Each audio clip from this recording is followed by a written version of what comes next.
बहू, बाथरूम में 2 दिन से तुम्हारे कपड़े पड़े हैं, उन्हें धोकर फैला तो दो। सुनंदा ने आंगन में झाड़ू लगाते हुए कहा। अच्छा, फैला दूंगी, आप तो मेरे पीछे ही पड़ जाती हैं। बहू ने अपने कमरे से तेज़ आवाज़ में उत्तर दिया। इसमें चिल्लाने की क्या बात है? चिल्लाने की बात क्यों नहीं है? कपड़े मेरे हैं, फट जाएंगे तो मैं आपसे मांगने नहीं आऊँगी। जिसने मेरा हाथ पकड़ा है वो खरीद कर भी लाएगा। आपके सिर में क्यों दर्द होने लगा? बहू अपने कमरे से बड़बड़ाती हुई बाहर निकली और तेज़ कदमों से चलती हुई बाथरूम में घुस गई और अपना सारा गुस्सा उन बेजान कपड़ों पर उतारती हुई बोलती जा रही थी। अब इस घर में रहना मुश्किल हो गया है। मेरा थोड़ी देर आराम करना भी किसी को नहीं सुहाता। इस घर के लोग चाहते हैं कि मैं नौकरानी बन के सारा मकान की सफाई करूं, सबकी सेवा करूं, जैसे मेरा शरीर हाड़ मांस का नहीं पत्थर का है। अपने इकलौते बेटे अंकित के लिए सुनंदा ने बहुत सी लड़कियों को देखने के बाद ऋचा का चुनाव किया था।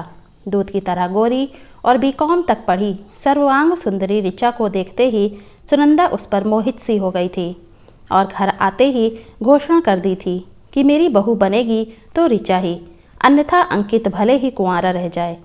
इस तरह सुनंदा ने 2 साल पहले अपने बेटे का विवाह ऋचा से कर दिया था। ऋचा अपने पूरे परिवार की लाडली थी, विशेषकर अपनी माँ की, इसलिए वो थोड़ी ज़िद्दी, अहंकारी और स्वार्थी थी। उसके घर में उसकी माँ का ही शासन था। बचपन से ऋचा को माँ ने यही पाठ पढ़ाया था कि ससुराल जाने के बाद जितनी जल्दी हो सके अपना अलग घर बना लेना। संयुक्त परिवार में रहेगी तो सास ससुर की सेवा करनी पड़ेगी। वैसे तो सुनंदा के परिवार में भी किसी चीज़ की कमी नहीं थी, पर ऋचा के परिवार के मुकाबले उनकी स्थिति कुछ कमज़ोर थी। सुनंदा के पति दीनानाथ एक कंपनी में हेड अकाउंटेंट थे।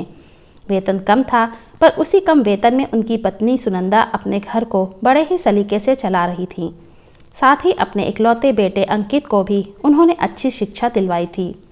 इस समय अंकित एक विदेशी कंपनी में प्रोजेक्ट मैनेजर के पद पर कार्य कर रहा था, जिसकी शाखाएं देश भर के बड़े बड़े शहरों में थीं। अंकित को अक्सर अपनी कंपनी की अलग अलग जगह की शाखाओं का दौरा करना पड़ता था। ऋचा ने अपनी सास सुनंदा से बात बात में झगड़ा करना शुरू कर दिया। एक बार जो उसका मुंह खुला तो उसने सुनंदा की हर ईंट का जवाब पत्थर से देना शुरू कर दिया। अब तो इस घर में हर दिन सास बहू में झगड़ा होने लगा। जिस घर में ऋचा के आने से पहले जो शांति थी, अब उस शांति का वहाँ नामो निशान भी न रहा। अब सुनंदा की दोपहर घर से थोड़ी दूर एक कमरे में गरीब बच्चों को पढ़ाने में व्यतीत होने लगी। दीनानाथ एक शांति प्रिय व्यक्ति होने के नाते दोनों को कुछ भी कह नहीं पाते थे। पत्नी को अधिक प्यार करते थे, इसलिए उसे अपने तरीके से समझा दिया, और बहू के मुंह लगना उचित नहीं समझते थे, इसलिए वे अपने ऑफिस से लेट आने लगे। उधर ऋचा रात दिन अंकित के कान भरने लगी कि अब वो इस घर में नहीं रहेगी। उसे या तो वो उसके मायके पहुंचा दे या दूसरा मकान किराए पर लेकर रहे। शाम को जब अंकित ऑफिस से आया तो सीधे अपने कमरे में गया। कमरे में ऋचा बाल बिखेरे अस्त व्यस्त कपड़ों में गुस्से में बैठी थी। अंकित ने उससे पूछा, आज क्या हुआ, इस तरह क्यों बैठी हो? आज फिर माँ से झगड़ा हुआ क्या? और क्या, तुम्हारी माँ मुझसे प्यार से बात करती हैं? शेरनी की तरह गुर्राते हुए ऋचा ने कहा, और उसकी आंखों से आंसू बहने लगे। आदमी सब सह सकता है, पर सुंदर बीवी के आंसू वो सहन नहीं कर सकता। अंकित ने फौरन अपना निर्णय सुना दिया कि वो कल ही इस घर को छोड़ देगा। ये बात सुनते ही ऋचा के आंसू कपूर की भांति उड़ गए। सोते जागते रात गुजर गई। सुबह जल्दी उठकर अंकित घर से निकल गया और करीब 2 घंटे बाद घर आकर माँ से बोला कि मैंने अलग मकान देख लिया है और ऋचा के साथ दूसरे मकान में जा रहा हूँ। माँ ने कहा, अपने पापा को आ जाने दो, उनसे बात करके चले जाना। नहीं माँ, अब मैं किसी का इंतज़ार नहीं कर सकता। हर दिन कलह से अच्छा है अलग रहना, कम से कम शांति तो रहेगी। ठीक है, मैं तुम्हें रोकूंगी नहीं, क्योंकि अब तुम बच्चे नहीं रहे। जैसा तुम्हें ठीक लगे करो। तुम्हें जिस सामान की ज़रूरत हो ले जा सकते हो, और वैसे भी ये सब कुछ तुम्हारा ही है। कांपती हुई आवाज़ में अंकित से कहकर सुनंदा ड्राइंग रूम में जाकर बैठ गईं। उस समय उनकी आंखों में आंसू थे, जिन्हें वे अपने आंचल से बार बार पोंछ रही थीं। थोड़ी देर बाद अंकित जाकर एक छोटा सा ट्रक ले आया। साथ में 2 मजदूर भी थे। मजदूरों ने सामान को ट्रक में चढ़ाना शुरू कर दिया। आधे घंटे बाद उसी ट्रक में दोनों पति पत्नी भी बैठकर चले गए। सुनंदा की हिम्मत नहीं हुई कि वे बाहर निकलकर उन दोनों को जाते हुए देखें। शाम को जब दीनानाथ जी ऑफिस से आए तब उन्हें अपनी पत्नी सुनंदा से सारी जानकारी मिली। दुख तो बहुत हुआ, पर हर दिन के झगड़े से अच्छा है दोनों जगह शांति तो रहेगी। ये सोचकर वे चुप रहे। उस रात दोनों पति पत्नी ने खाना नहीं खाया। अंकित और ऋचा को गए हुए करीब 1 साल हो गया था। जब वे शाम को टहल कर लौट रही थीं तो रास्ते में उनकी मुलाकात एक अनजान औरत से हो गई जो उन्हें जानती थी, पर सुनंदा उसे जानती नहीं थी। पहले तो उस महिला ने सुनंदा को नमस्ते की, फिर बताया कि ऋचा व अंकित उसके मकान के पास ही रहते हैं।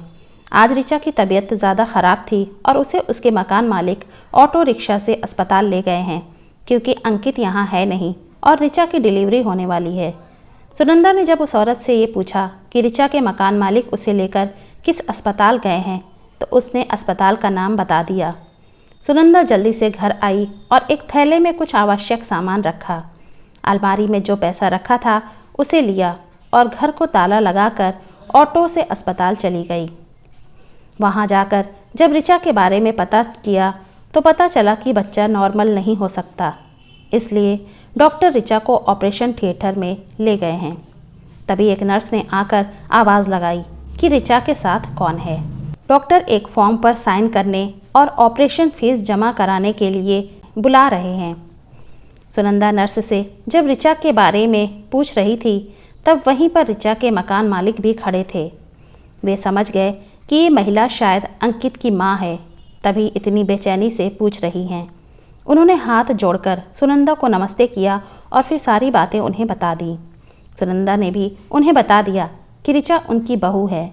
सुनंदा उस नर्स के साथ डॉक्टर के कक्ष में चली गई और डॉक्टर को नमस्ते कर उन्हें अपना परिचय दिया कि ऋचा उनकी बहू है और वे ऑपरेशन की फ़ीस जमा कराने आई हैं। पहले तो डॉक्टर ने उनसे एक फॉर्म पर हस्ताक्षर करवाए और फिर ऑपरेशन के लिए 25,000 रुपये जमा कराने को कहा। डॉक्टर साहब, अभी तो आप 10,000 रुपये जमा कर लें, बाकी पैसा मैं अपने पति से फ़ोन करके मंगवा लेती हूँ। जब तक आप उसका ऑपरेशन करें, मुझे किसी भी हालत में जच्चा व बच्चा स्वस्थ चाहिए। ज़्यादा घबराने की ज़रूरत नहीं है, सब ठीक होगा। हाँ, आप ये पैसा काउंटर पर जमा कर दें और रसीद प्राप्त कर लें। वहीं से आप अपने पति को फ़ोन भी कर दें। डॉक्टर के पास से आकर सुनंदा ने काउंटर पर जाकर पैसा जमा कर दिया और रसीद लेकर वहीं से दीनानाथ जी को फ़ोन करके सारी बातें बता दी। साथ ही ये भी कह दिया कि जल्दी से 15,000 रुपये लेकर सिटी हॉस्पिटल में आ जाएं। करीब 1 घंटे बाद दीनानाथ जी वहां पर पैसा लेकर पहुंच गए, लेकिन ऋचा के मम्मी पापा अभी तक नहीं आए थे। वे ऑपरेशन रूम के पास एक बेंच पर सुनंदा के साथ बैठकर इंतज़ार करने लगे। थोड़ी देर बाद एक नर्स सुनंदा के पास आकर पूछने लगी कि ऋचा के साथ कौन आया है। सुनंदा ने कहा, मैं हूँ। बधाई हो, लड़की हुई है, नर्स ने कहा। बच्ची और उसकी माँ दोनों स्वस्थ हैं।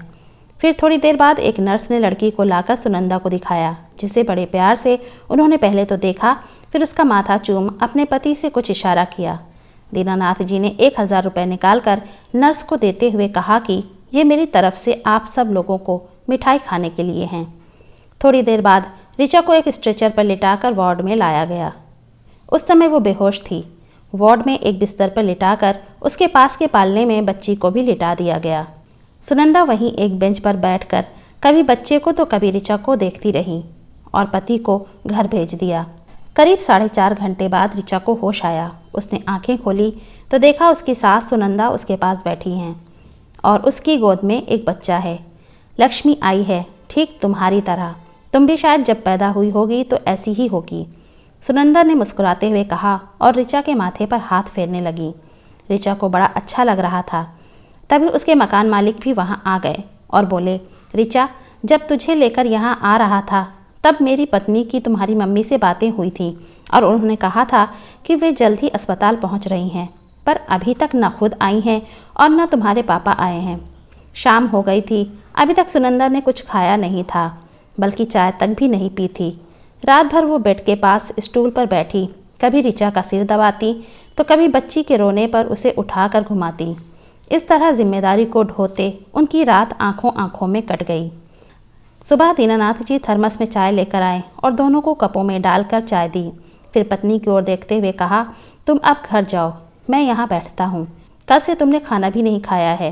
तुम्हारा खाना किचन में कल से ज्यों का त्यों बना हुआ रखा है। घर जाओ और ऋचा के लिए खिचड़ी बनाकर लेती आना, तब तक मैं यहाँ पर बैठता हूँ। आज मैंने ऑफिस से छुट्टी ले रखी है। सुनंदा दोनों को बहुत सी हिदायतें देकर चली गईं। दीनानाथ जी वहीं बेंच पर बैठ गए। करीब 1 घंटे बाद कुछ सोचकर ऋचा से उन्होंने कहा, बेटा मैं ज़रा बाहर बैठता हूँ, कोई चीज़ चाहिए तो नर्स से कहलवा देना, और वार्ड से बाहर निकल गए। ऋचा के बगल वाले बेड पर भी एक स्त्री ऑपरेशन से बच्चा हुआ था। उसकी देखभाल के लिए उसकी माँ वहीं पर बैठी हुई थी। जब दीनानाथ जी वार्ड से बाहर चले गए तब वो औरत अपनी जगह से उठकर ऋचा के बेड के पास आ गई और पूछने लगी, तुम्हारे मम्मी पापा अच्छे स्वभाव के मालूम पड़ते हैं, खासकर तुम्हारी मम्मी तो बहुत ही अच्छी हैं, बेचारी रात भर तुम्हारी सेवा करती रही हैं। ये दोनों मेरे मम्मी पापा नहीं, सास ससुर हैं। क्या? वो औरत आश्चर्य से ऋचा का मुंह देखने लगी। फिर उसने कहा, क्या दुनिया में ऐसी भी सास होती हैं जो कल से बिना खाए पिए अपनी बहू की सेवा कर रही हैं? बेटी तुम बहुत खुशनसीब हो जो तुम्हें ऐसे सास ससुर मिले हैं। पूरा वार्ड अब तक यही समझ रहा था कि ये तुम्हारे मम्मी पापा हैं। कोई सास अपनी बहू के लिए इतना कर सकती है, ये मैंने पहली बार देखा है। मैं तो तुम्हें यही कहूँगी कि कभी अपनी सास को तकलीफ़ मत देना, कभी उनसे कठोर बातें मत बोलना। इतने में एक नर्स ऋचा को इंजेक्शन लगाने आ गई। उस औरत की बेटी ने शायद पानी मांगा और उसे वो पानी पिलाने चली गई। ऋचा सोचने लगी कि उसकी मम्मी भी एक औरत हैं और उसकी सास भी, पर दोनों में कितना फ़र्क है। बेटा चाय पी लो। दीनानाथ जी की आवाज़ से ऋचा का ध्यान भंग हो गया। ऋचा ने बड़े ध्यान से अपने ससुर की ओर देखा और सोचने लगी, इस व्यक्ति ने आज तक मुझे बेटा के सिवा और किसी नाम से बात नहीं की और ना ही कठोर शब्द बोले।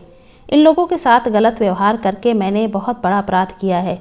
फिर ऋचा का ध्यान भंग हुआ क्योंकि दीनानाथ जी बगल वाली स्त्री से कह रहे थे, बहन जी आपको एक कष्ट दे रहा हूँ, आप मेरी बहू को हाथ लगाकर उठा दें ताकि वो चाय पी ले। वो औरत उठी और ऋचा को उठाकर चाय पिलाने लगी तो दीनानाथ जी वार्ड से बाहर चले गए।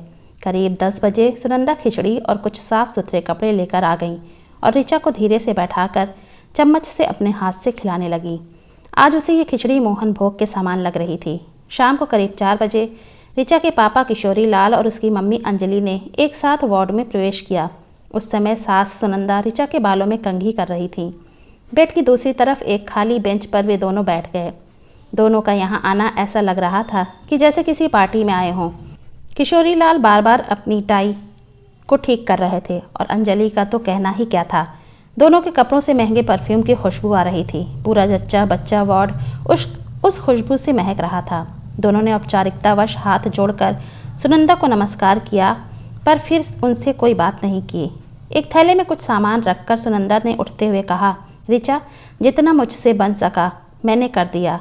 अब तुम्हारे मम्मी पापा आ गए हैं, अब मैं अपने घर जा रही हूँ।